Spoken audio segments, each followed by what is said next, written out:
Wouldn't it be nice to feel a nice warm hug when things turn to crap? Let's talk about feminine energy. Come on in.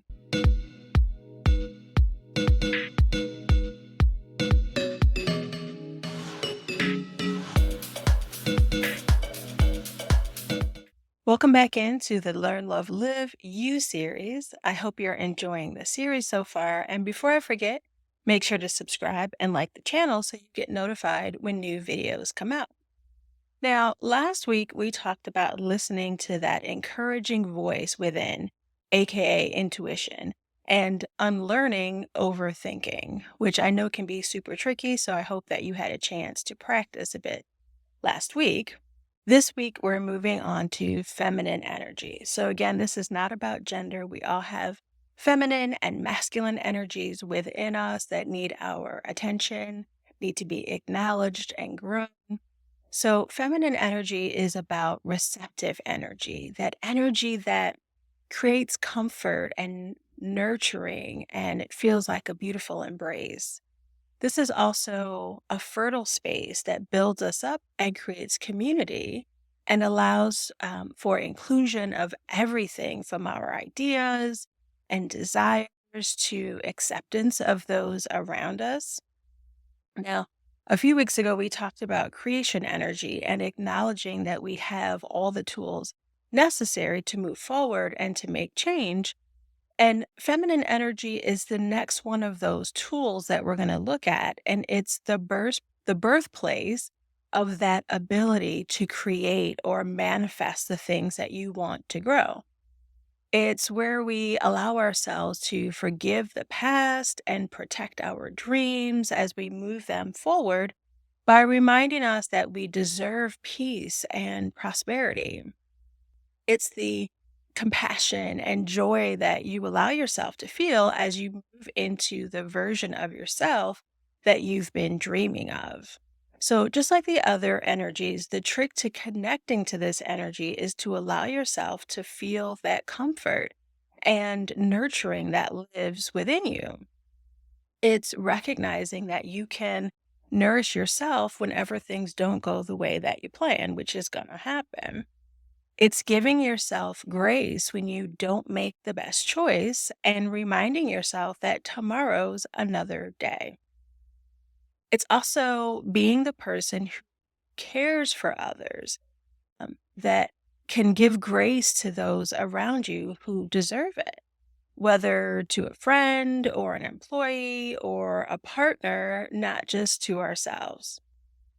Now, this sometimes looks like leading from the back as the one to encourage and nudge and allow people and yourself to make their own decisions. The important thing about connecting with this energy is getting used to feeling into the comfort that you can create for yourself and remembering that you have the ability to create this safe space anytime you need it. I talk a lot about forgiveness for self in this chapter of the workbook and practicing that forgiveness in different ways. Because when you recognize how good it feels to forgive yourself, it frees you up to make bolder choices without stressing over doing it wrong, because you've learned to find comfort in trying again.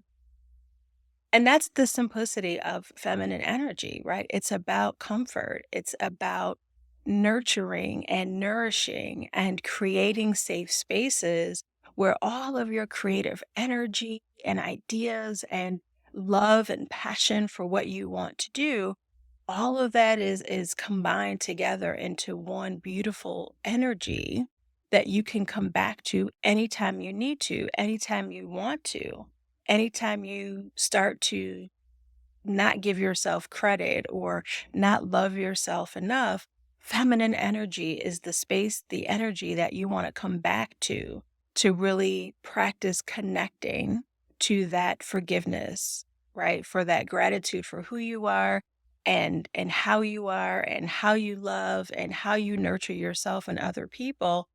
That's really the important piece of this feminine energy, right? And we're going to talk more about leadership later on, but leading from the back, as I said, is just as important as leading from the front, being that voice that is cheering people on, that is supportive, that is pushing forward what needs to happen. Think about parents, right? Parents who are encouraging you to go out there and be your best, and they're always in your corner, and they're giving you the tools necessary, and they're kissing you on the forehead when things don't work out.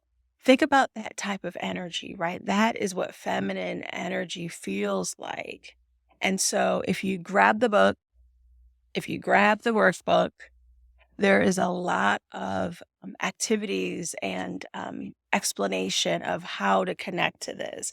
There's also a really beautiful audio meditation with the workbook that kind of leads you through a process of finding some comfort and beginning to focus on um, that forgiveness for yourself whenever you need it, right? So that's it for this week. Next week, we're going to focus on the importance of putting yourself first with masculine energy. Again, this isn't about gender. This is about energies, masculine and feminine energies, receptive and projective energies that we'll get into next week. So if you haven't already grabbed the book and the workbook to check out all of these energies and connect to them in beautiful different ways, make sure that you do. Again, the workbook's going to give you some really solid examples and practical tools to practice these skills in your everyday life. It's not just theoretical. It's also going to help you to keep track of your progress towards that life that you want to lead. So make sure that you check that out. It's going to be really helpful to kind of get you into the zone. And as always, if you'd like some one on one support from me, I would love to help you. I'd love to connect with you. So make sure that you reach out. I'm here to help, and all the links are down in the description. And I think that's it. I will see y'all next time. Stay magical, y'all.